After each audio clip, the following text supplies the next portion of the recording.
Hello friends, welcome back to the new video. In this video guys we are going to talk about how to change notification sound in a Samsung phone device. Means guys you want to change your notification ringtone, so guys you can change in your Samsung phone. In this video guys I will show you guys how can you change your notification ringtone in your Samsung phone.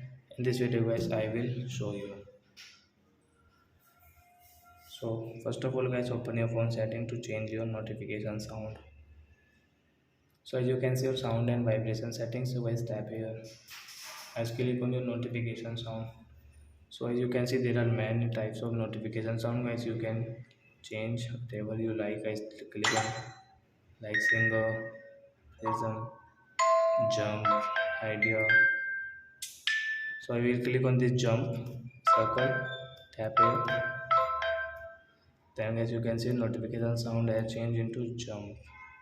So I hope friends you have understood how to change notification ringtone in our Samsung phone. So that's it guys. Thanks for watching. Now we will meet in next video with new topic. Before going guys, please go and like my video, subscribe my channel. Bye bye friends.